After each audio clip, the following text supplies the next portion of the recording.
Yeah. It was a cunning rogue what made this coin, Mr. Marriott. You mark my words. Almost as good as real. Well, he's had plenty of practice. Been at it for over 2 years. Morning, Sergeant. Oh, Morning, Jorge. Oh, the superintendent wants to see you. What are you, doing? Playing shops? Oh. New batch of counterfeit half-crowns in. I'm checking to see if they weigh the same as the last batch. What do you think that's going to tell you, eh? Well, if they're made of the same metal, come from the same mold. I'm glad to see you'll learn to use your head at last. Corky, thought I heard you coming. Morning, Charlie. When you're waiting for me, it always smells of trouble. What's it this time? Murder.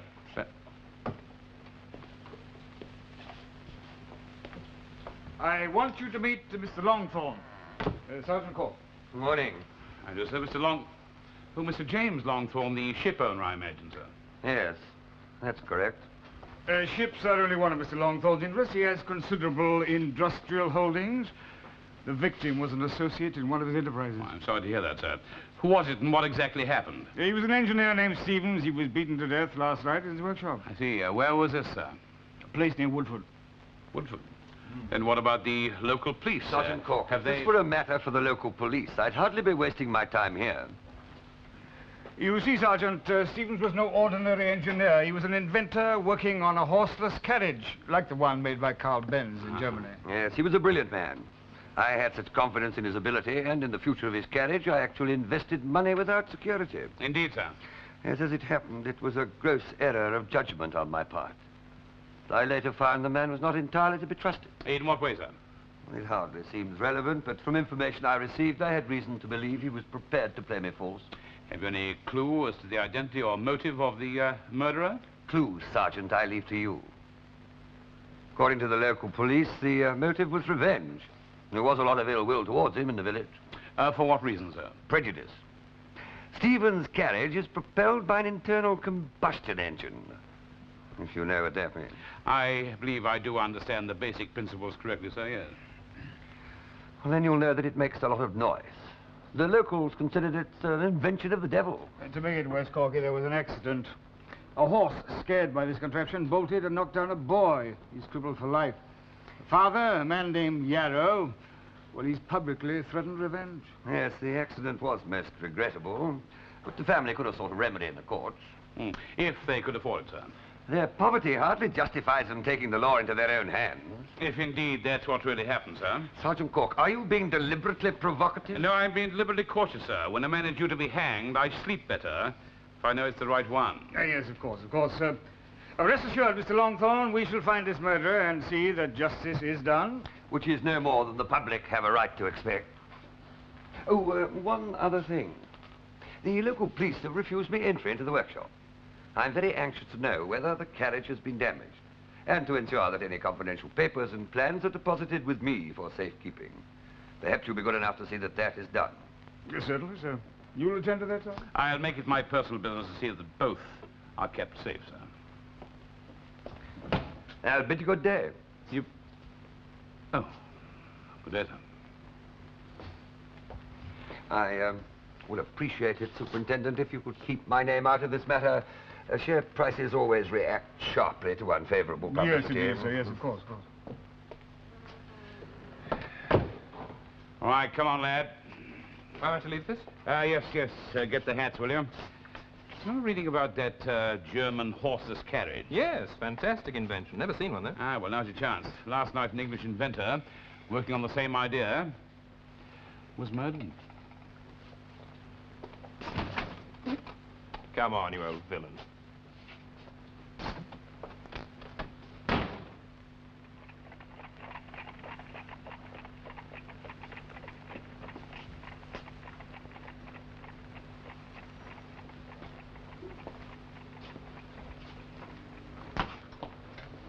Now, look here, Yarrow.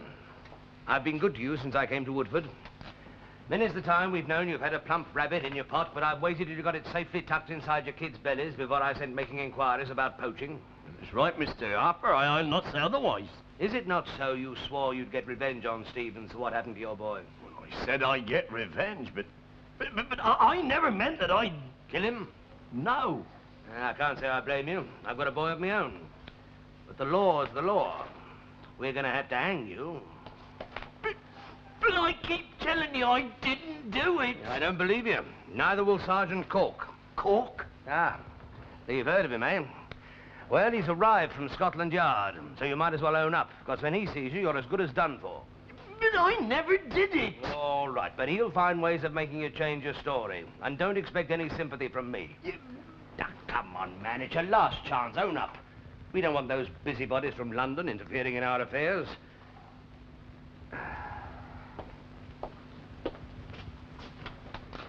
Constable Haggett. All right, Constable, take him away.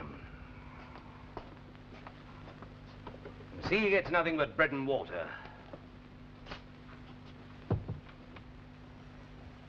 Look, the dead's dead. I've got to think of the living. I've got to have my tools. You know better than that, Joe Toiler. When there's been a murder, nobody's allowed to touch nothing. Well, look, what am I going to do? I've got the rent to pay, the kids to feed. If I find another job, I can't work without tools. I have to speak to Mr. Harper. I got my orders. And who are you? Detective Constable Marriott from Scotland Yard. Oh. I'm here with Sergeant Cork. I expect that'll be all right then. I suppose you want to look around. That's what I'm here for, yes. Who's this? Joe Toiler. He worked here. That's right, I come to collect my tools, but he won't let me have them. Look, sir, do you think you could put in a word for me? I'm afraid you'll have to wait until Sergeant Cork gives permission. Yes, but... So, this is the carriage Stevens was working on. Ah, it's a beauty. Well, that's not what we say about it round here. Oh, stink and noise. Poisons the air, it does. Isn't no wonder folks is against it. How's it work? Well, I can't hardly say, sir. Mr. Stevens kept it a secret. I just did the heavy work and the brazing. Well, you must know a bit about it. Yeah, well, it's got a cylinder and a piston, like a steam engine. Only instead of steam, it makes an explosion with some stuff they get from kerosene. I see, and the force of the explosion drives the piston. Yeah, that's as I understand it. If you ask me, it's an highly dangerous contraption. Not only does it frighten horses like the one that run down young Yarrow, but sooner or later it'll blow itself to pieces and it'll be the churchyard for anyone who happens to be near. Well, where was the body found? Oh, just there at the back of the carriage. You can see the blood marks. Cool. Oh, and the window that's been forced is the one at the back. I expect you want to look at that too. Yes. Constable, were you here when they removed the body? Yes, I was. I gave him an hand. Did you lift it or drag it? Hey, are you suggesting we didn't show proper respect for the dead? I'm not concerned with respect, Constable. I'm concerned with these marks. Stevens was found where you say he was dragged. Why? I've no faith in your so-called scientific investigations. We know our local villains. None of your modern nonsense can substitute for that. It seems to me that good police work requires both. Take Yarrow. Been in trouble more than once for violence. Uttered threats against Mr. Stevens. Made no secret of it. Went around boasting he'd get his revenge. A singularly unwise thing to do if you really intend to attack him. That's just it. You don't know the man. Hasn't the sense to think of a thing like that. And then there's this story of poaching that evening. Nobody saw him. Thank you. Very well. Tell me about Stevens, will you? Stevens? Ah, yes. Clever man. He had influential friends, which is why you're here, I've no doubt. Was he a God-fearing man? Well, much as the rest of us. Go to church? A chapel, but he wasn't all hallelujahs like his wife. What I want to know is, did he go to church regularly? Oh, she saw to that. Then it must have surprised you to find him in his workshop on a Sunday evening. Well, since you mention it, yes. And if Yarrow had intended to attack him on a Sabbath, he would hardly have looked for him there, would he? Sergeant, these arguments might impress your superiors at Scotland Yard, but they don't impress me. I'm satisfied Yarrow killed Stevens. It's just a matter of time before he confesses. Yes, you may be right, sir, but what you've told me, I think you have insufficient evidence to hold him. If I might be so bold, I would respectfully suggest that you release him. It was very kind of you to call, Mr. Huss. Not at all. Your husband was a very clever man, Mrs. Stevens. I was looking forward to working with him. I share your loss. Thank you. And it may comfort you to know that I intend to see his work is not wasted. I don't quite understand what you mean. When I left here on Sunday afternoon, your husband and I had reached complete agreement on the exploitation of the continental rights in his invention. I'm sure he'd want his family to continue to receive the benefits of that agreement. Benefits? Yes, there are one or two minor matters that remain to be settled, but I won't burden you with them now. Perhaps if I might call another time. Oh, yes, of course. What is it, Lottie? There's another gentleman from the police to see you, ma'am. Again? Police in my house? I never dreamed of such disgrace. Oh, well, I suppose I'd better see him. Then I'll depart. Please accept my deepest sympathy. Goodbye, Mrs. Stevens. Goodbye. Miss Stevens? Goodbye. Here's the gentleman, ma'am. I'm Sergeant Cork of Scotland Yard. I apologize for troubling you at a time like this. Well, you have your duty to do, Sergeant. I know that. Oh, this is Mr. Huss. Sir? He's, or rather he was, a business acquaintance of my husband's. My daughter. Yes? Ruth, where are your manners? Don't leave Lottie to show Mr. Huss to the door. I'll bid you good day. Well, miss, if you don't mind, a business acquaintance of Mr. Stevens, you say? Yes? Perhaps you could help me in my inquiries. Well, I only wish I could, but I'm sure there's not... Where could I contact you, sir? Well, here's my card. But for the moment, I'm staying at the Lion Hotel. Thank you, sir. Don't forget, Mrs. Stevens, if there's anything I can do. Thank you. Won't you sit down, Sergeant? Thank you, ma'am.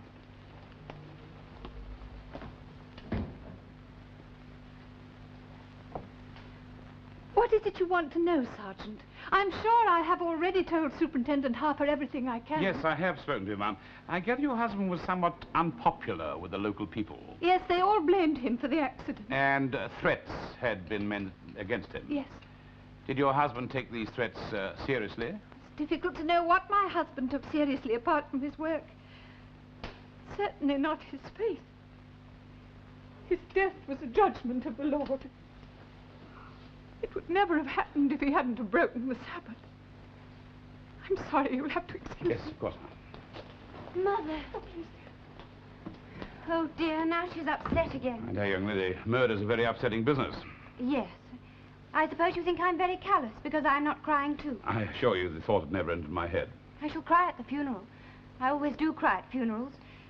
But just now I really can't believe he's dead. Look, tell me about your father. What sort of man was he? He was very clever and he worked very hard. His carriage would have made him rich and famous. Yes, I gathered as much from Mr. Longthorn. Longthorn. So that's why Scotland Yard are concerned. You don't like him? No. He's a hard man. Like the man in the scriptures. Reaping where he hasn't sown, gathering where he hasn't strawed. Father used to say that's how he became rich. I understand he'd invested money in your father's business. Oh, yes. He invested money. A pittance. In return for which he expected my father to give him complete control of his invention. Tell me about the other man who was leaving when I just arrived here. Mr. Huss. Where does he come into this? He represents an engineering company abroad. Belgium, I think. They were willing to pay a lot of money to be allowed to copy the carriage. Yes, I'm sure. But other men are making mechanical carriages, too. That's why my father was in such a hurry to get it right. And why he was working on a Sunday evening. Yes. Oh, it was very complicated. You see, at first a lot of things went wrong. Often he would work all day and all night, drawing plans, making new parts. Yes, the plans. Now, where are they? They're at the workshop with the carriage. Have you seen it? Oh, it's fantastic to think of it going on its own without a horse. I would like to see it if you'd be good enough to direct me, and I'll call and see your mother again when she's a little more composed. Yes, that would be best. I'll show you the way. Thank you, miss. Thank you. I see, and the water in here circulates around the cylinder, keeps it cool. Well, I suppose so, yeah. It's a flywheel, like a steam engine. Careful, that has the habit of going off, you know. What's this do? That's the brake. What's this for? Then I can help you. These levers with the ratchets engage through the jockey pulley to one of two different driving wheels. I see. Depending on the ratio, of course. Yes, of course. How does the stuff in the, vaporize? Oh, well, that's in a tank at the back there with a wick. A wick? It's that causes the stink. I can't smell anything. It must be empty. How fast will it go? About half as fast as a lame horse, and you can't even sell it for cat's meat. Well, the governor was working on that problem. He reckoned he just about solved it. Here it is. Oh, who are you? What are you doing in that carriage? It's all right. It's my assistant, Detective Constable Marriott. So, just making a thorough investigation? Yes, so I observed. If, who's, this man? Why is he here? That's Joe Tyler. He worked for my father. Hello, Miss Ruth. It's a terrible thing about poor Mr. Stevens. I'm very sorry. Thank you. He came about his tools. I told him he'd have to wait. Look, Governor, I can't work without tools. I've got a wife and kids to support. All right, we'll talk about that later. Just to wait outside for the moment, will you? Well, wait. He's paying for my time, eh? Nobody cares about that. Didn't your superior officer order you to keep everyone outside? Well, yes, but I didn't think it meant Joe Tyler. And you? I thought you'd know better than to allow unauthorized persons in the scene of the crime. Well, I do. I was just questioning him. I can guess what you're questioning him about, Dad. Discuss this later. I think we'd better have the plans while we're here, miss. They'll be safer up at the house. Oh, yes, thank you. All right. You've had time to have a good look round. What have you found? Well, forced entry through a window over there. Someone's had a go at it with a jemmy. Yeah, I see. What else? Blood here and here, and there's a track in the dust between, as though the body was dragged. Why? Well, I haven't been able to puzzle that out yet. All right, we'll leave that for the moment. What else have you found? Oh, nothing. They're not here. What? They're gone. The final plans are gone.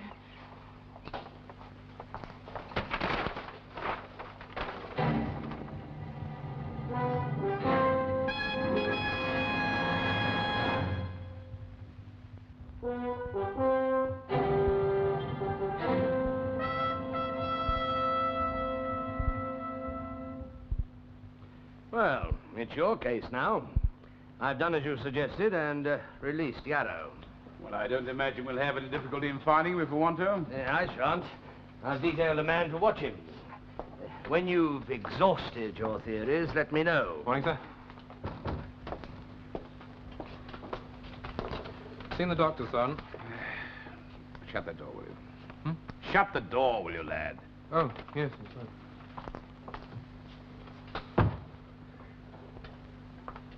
Something wrong, son? Ah, the whole system's wrong.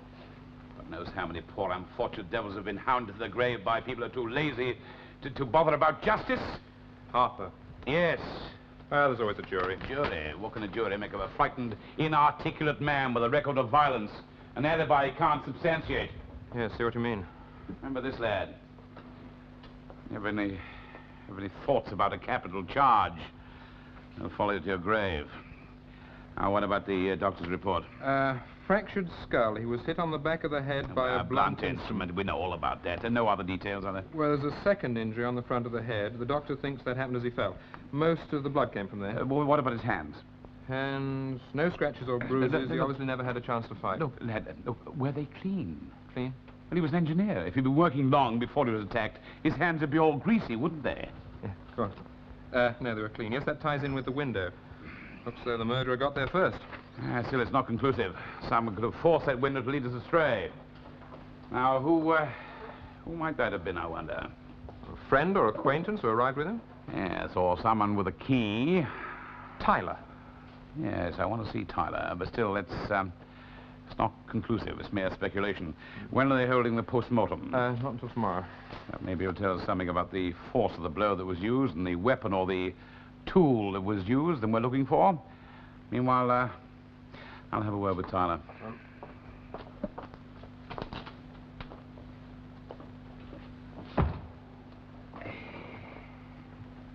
Much as I regret to do so, under the present circumstances, I fear I must speak plainly. Please do. Very well. You are no doubt aware that your husband and I disagreed over certain matters. My husband never discussed his business affairs with me. But at least you knew that I was financing his experiments. I knew that you provided a small sum of money towards them.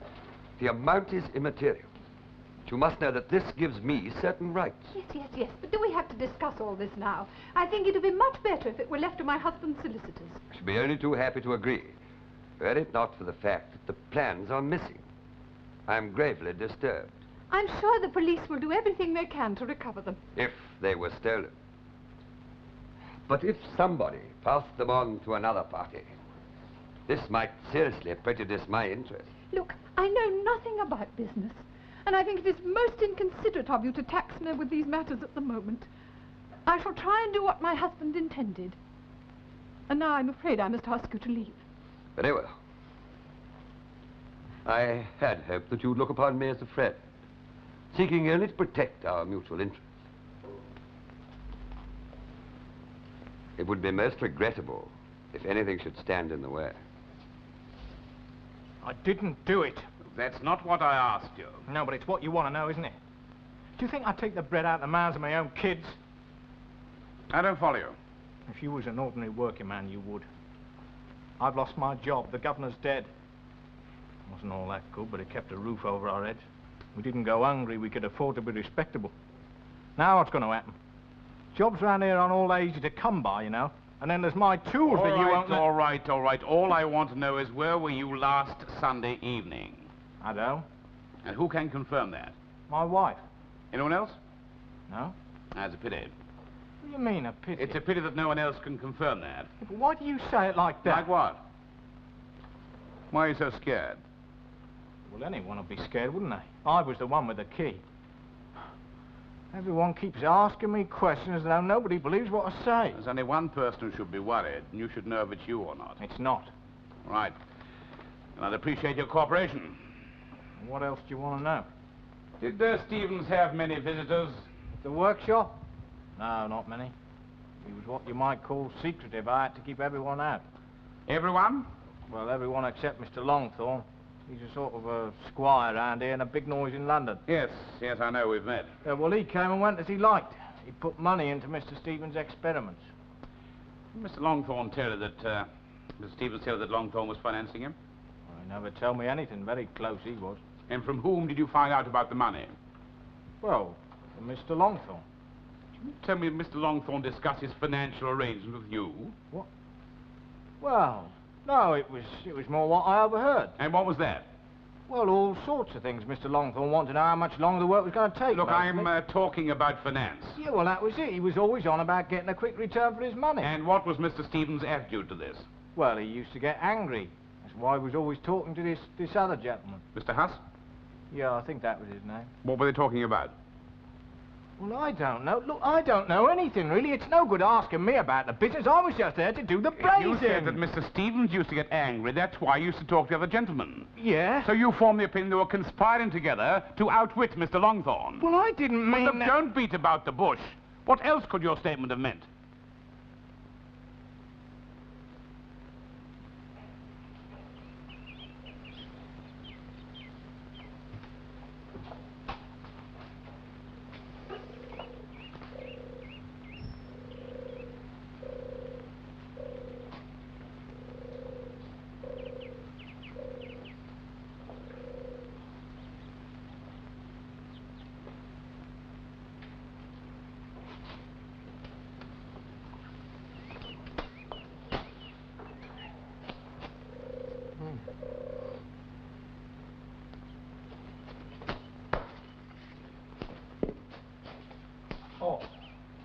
Oh, it's you again, is it?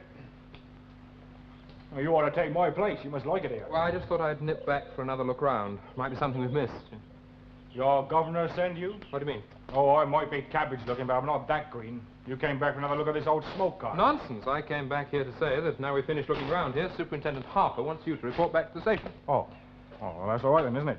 I'll be on my way then. Leave the key. I'll lock up. You are then? Yep. Well, if I might give you a tip, I wouldn't mess with that. It's about as dangerous a piece of machinery as the human mind could devise. All right.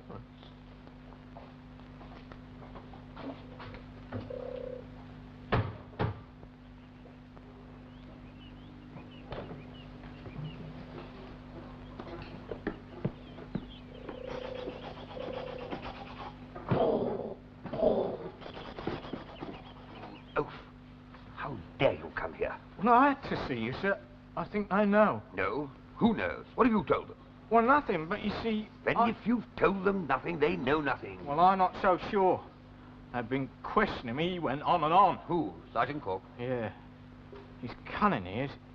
It's not so much what he says, it's the way he looks at you. Oh, pull yourself together, man. That's just a trick. Did anyone see you come here? I don't think so. Then make sure no one sees you go. Yeah, but what am I going to do? You've got to help me. You got me into this. I did nothing of the sort.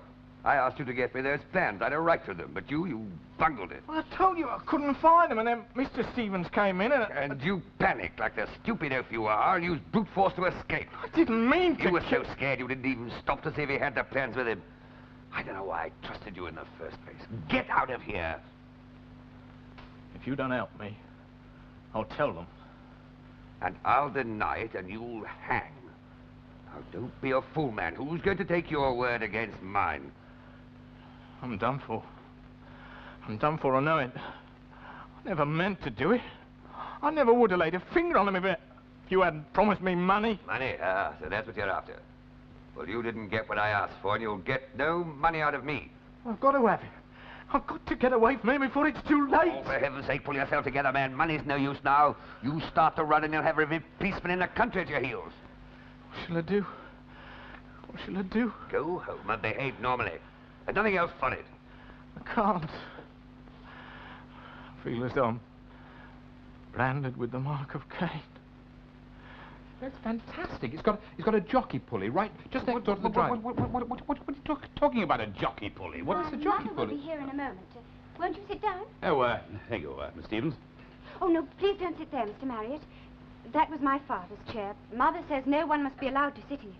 Oh, I'm sorry, miss. That's all right. Have you, found out who did it? I'm afraid not, Miss, no. But we will, Miss Stevens. Don't worry, you won't get away with it. I take it you've had no success in your search for the plans. Unfortunately, no. Perhaps not so unfortunately. The plans may prove to be the undoing of the murderer. And if... Oh, good evening, ma'am. I am really sorry to... No, Sergeant, it's for me to apologize for wasting your time earlier. Won't you sit down? Thank you, ma'am. I shall be very grateful if you feel able to assist me now. Oh, in any way I can. I want nothing more than to see my husband avenged. Very understandable sentiment, especially as things have changed somewhat since we last talked. You mean the robbery? Well, there are people who believe that the carriage your husband was working on would have been of considerable importance in the future. Now, how widely was it known outside the village what your husband was doing? I really don't know. There was Mr. Longthorne. Yes, I know about him. He's a mere financier, but I'm more interested in what you can tell me about the other gentleman who was leaving when I last called. Mr. Huss. Oh, he first called about a month ago. To what end, may I ask, ma'am? Well, he, like my husband, was an engineer interested in horseless carriages. But the one he made didn't work. Ruth, don't interrupt. The important thing was he had considerable financial backing. Yes, from Belgium, I believe, ma'am. That's right. When Mr. Huss first called, Mr. Longthorne was being very difficult. He was annoyed because the carriage had taken so long to build and refused to advance any more money. This meant that the work couldn't go on. You see, my husband had already spent all his own money. And then came Mr. Huss's offer of financial help. And your husband accepted? Of course. It may have been wrong for him to arrange things behind Mr. Longthorne's back, but there was no other way. Ruth. Well, Mother, they've got to understand about Father. He couldn't just stop his work and let someone else win. Not after all the time and effort he'd put into it. That's quite enough, Ruth. I'm sure the sergeant isn't interested in your opinions. What is it, Lottie? Oh, Mr. Russ, ma'am. He wants to see Sergeant Cork. Sergeant Cork? Would you mind, ma'am? Oh, no, not at all. Ask him to come in, Lottie. Very good, ma'am. When did your husband last see Mr. Huss, ma'am? They had a business meeting here yesterday afternoon. Mm-hmm. And you saw your husband afterwards? After Mr. Huss left? Yes, but only for a few moments. Then my husband went into his workshop and... Well, you know the rest. Yes, of course, ma'am, yes. Mr. Russ, ma'am. Come in, Mr. Huss. Good evening, Mrs. Stevens. Sergeant, they told me you'd be here. There's something rather important I ought to tell you. What is that, sir? Perhaps you'd rather we left. No, not at all. Indeed, the matter concerns you. I think you've been led to believe that the plans of the carriage are missing. Do you know where they are, sir? Yes, I have them. You have them? Yes, I thought you knew. Your husband gave them to me yesterday for my perusal. Oh, thank goodness they're safe. What time was that, sir? When I left here, it was just before 6. And where are the plans now, sir? At my hotel. There are certain urgent details I'd like to discuss with you in confidence. What details, may I ask, sir? Money, Sergeant, which I'm sure Mrs. Stevens has no wish to discuss in public. Does that have to be now? Well, it's a matter of some urgency. Perhaps if the We sergeant can go would be... into the other room. I should like to see you, have a word with you, sir, before you've gone. Perhaps you'd let me know when you've done. My pleasure. Thank you, sir. Money. For the plans? Yeah, possibly, but still it's no business of ours, is it? No. Still, it must be a great consolation to you, miss, to know your father's work will not be wasted. Yes, but it's very odd. My father was carrying the plans when he went to the workshop last night.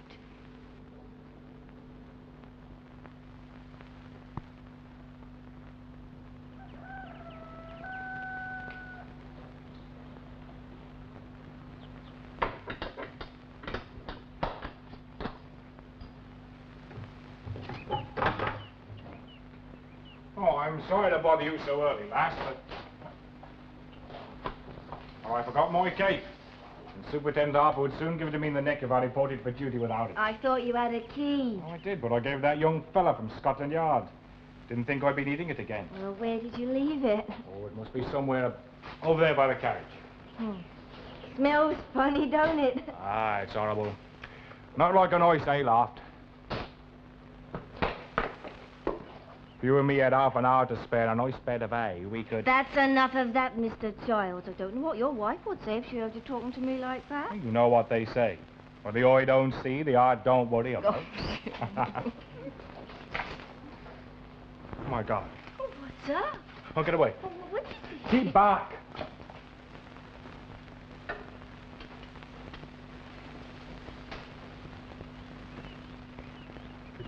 Poor Joe Toiler. Stupid so-and-so's gone and cut his throat.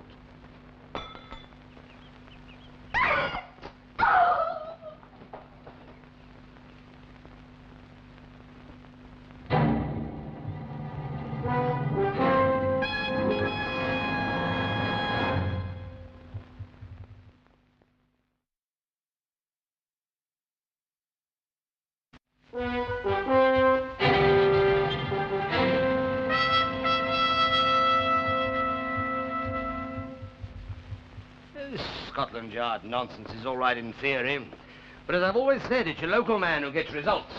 At least the man has paid for his crime, sir. Yeah, but not in the right way. It isn't satisfactory.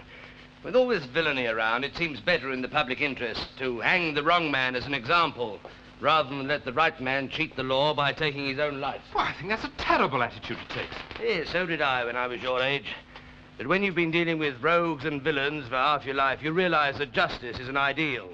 For the proper protection of life and property, expediency must come first. Ah, here's the sergeant now.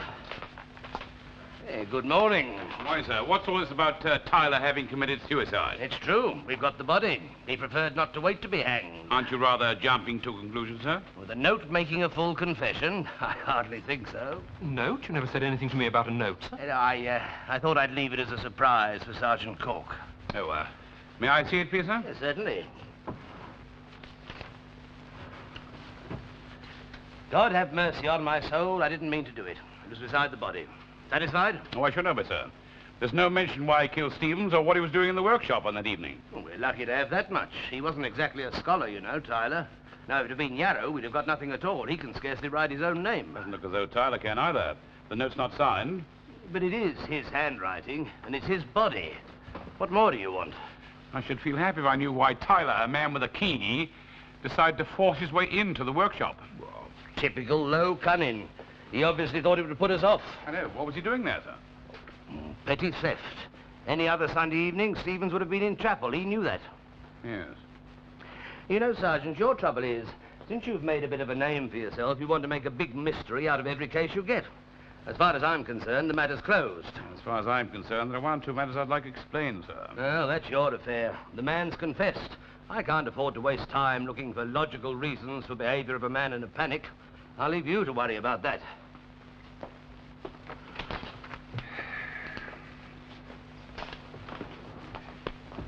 Well, what now, sir? I don't know. You checked that Mrs. Stevens didn't move the body after it was found? Yes, according to P.C. Childs, she discovered it, ran immediately to get help. She's hardly like to have dragged it across the floor, is she? No. What if Tyler had an accomplice? Petty theft? I doubt it. But if Huss wanted to steal those plans... Oh, you're forgetting he can't have wanted to steal them. He was making arrangements to pay. You're forgetting, too. From what the girl said, Stevens still had the plans after Huss had left.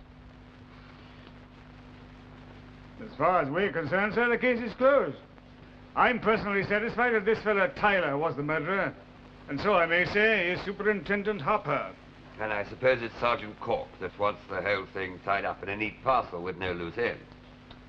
I've recalled him. Can't afford to have him wasting his time. We've other fish to fry. Having a bit of trouble with coiners at the moment. Look at that. Hard to tell it isn't genuine. Yes, must be very difficult. Well, I must congratulate you, Superintendent, on finding your murderer. However, there is one aspect of this case which I'm still rather unhappy about. What's that, sir? Well, I told you I'd invested some money in Stephen's invention. Well, now it appears that the plans of the carriage have been stolen. Have you talked to Mrs. Stevens about that, sir? Yes, I have. What did she say? Well, she was rather evasive. What do you ask? Because according to the sergeant's report, they have been found again. They have? Splendid. And Mrs. Stevens has them. No, I think not. It seems they're now in the hands of a certain Mr. Huss. Huss? You know him? Yes, the man's an agent for foreigners. I was suspected that Stevens meant to cheat me, but I didn't think he'd do it this way. You've got to do something about it, Superintendent. Nothing we can do, sir. I've no right to do anything without consulting me. Any idea how valuable this invention could be? No, I'm afraid I know nothing about these newfangled contraptions, sir. It strikes me you better get hold of this man, Huss. Yes, but where? He's probably left the country by now. My constable might know. Excuse me. Marriott. Yes, sir? Here, please. Yes, sir? Have you got an address for Mr. Huss? Well, he's staying at the Lion Hotel, but I gathered he was leaving today. Oh, for where? Brussels, sir. Probably caught the morning bird. No, sir, I don't think he'll have left yet. Why not? Well, he was seeing Mrs. Stevens this afternoon to complete their business. Are you sure about that? Well, that's what her daughter told me, yes. Well, get out of my way, young man. With any luck, I might just catch him at the Stevens home. Thank you, Superintendent.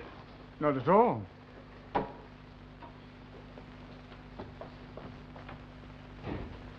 This is the document I had prepared for your husband's signature.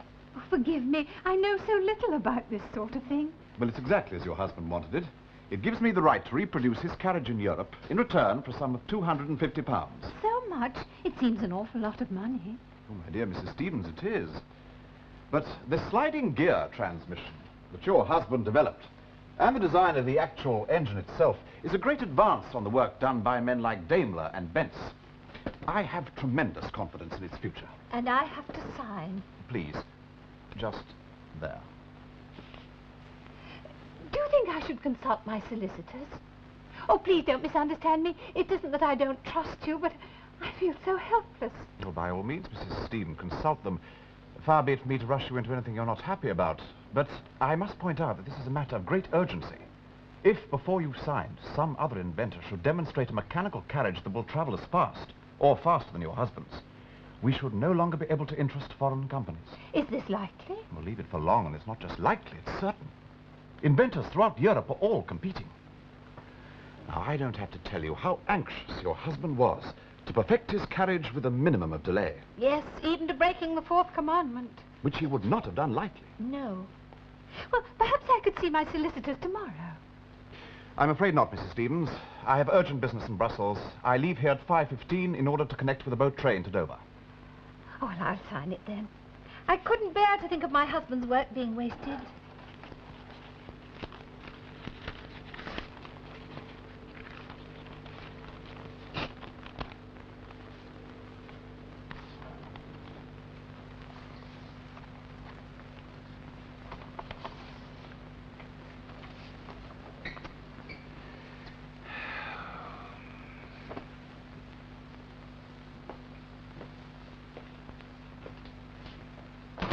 I've got it, son.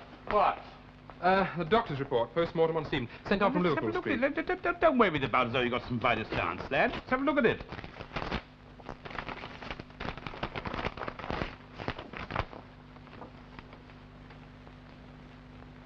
Heavens. Why didn't I think of that? What is it, son? You say Longthorn has gone after Huss? Yes, he hoped to catch up with him. Mr. Stevens. Hurry up and get the hats, lad. Otherwise, we may not be in time to stop a second murder. This man Huss has the plan.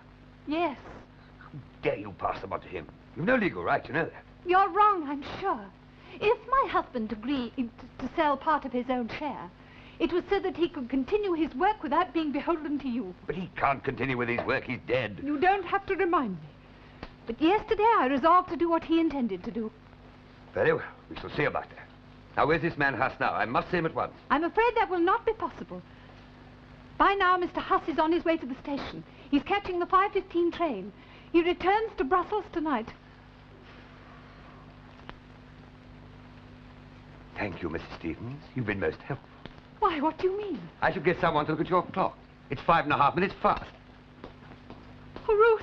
Ruth! Ruth! Mother, what is it? What's happened? The clock. What's the time? What's the right time? It's 4:45. The clock's fast. But what on earth is the matter? Oh, God, what have I done? What have I done? For heaven's sake, Mother, what have you done? Why did Mr. Longthorn leave in such a hurry? I told him Mr. Huss was at the station. I thought he'd miss him. I thought it was too late. And he's gone after the plans. Oh, but he can't take them. Mr. Huss has the legal right. Legal right. Your father had legal rights, and that didn't make any difference to Mr. Longthorn. If he had his way, he'd have cheated us out of everything. Excuse me, Ma'am. Sergeant Cork to see you. Oh, not again.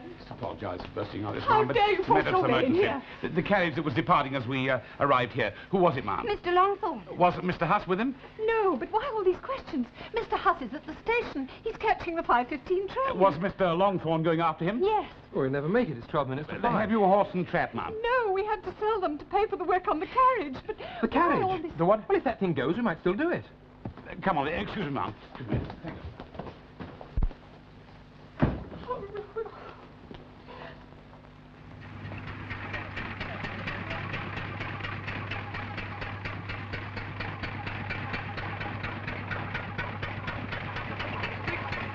Stick your hanky over your nose. Why? This smoke is deadly poison. You can't be serious. I am serious. Stevens didn't die of his head wounds. He died through breathing this poison gas.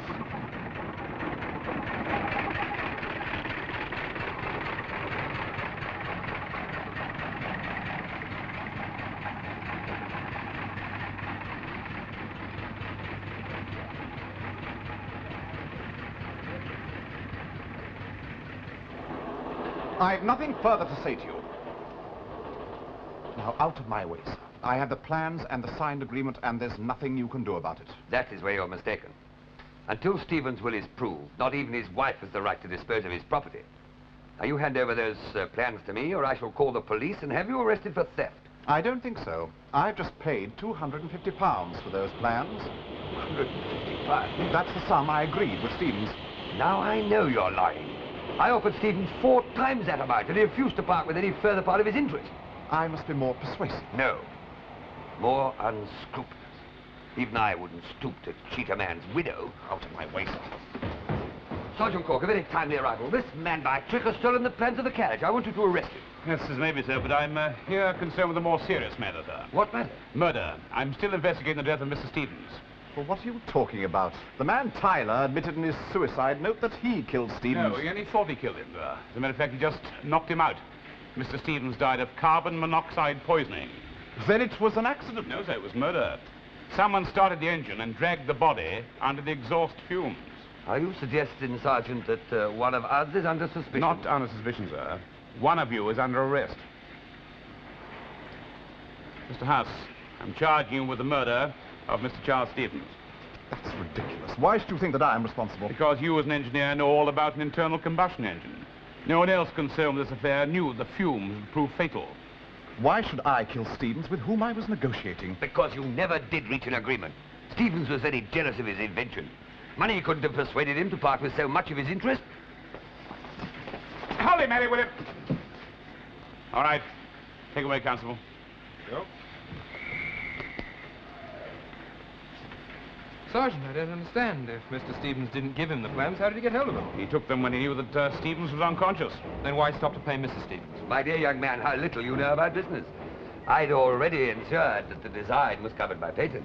The only way he could get round that was with a signed agreement. Well, I have my carriage outside. Can I give you gentlemen a lift? No, thank you, sir. We have our own transportation. As a matter of fact, there are 1 or 2 things you will have to explain too, sir. I will drive, boy.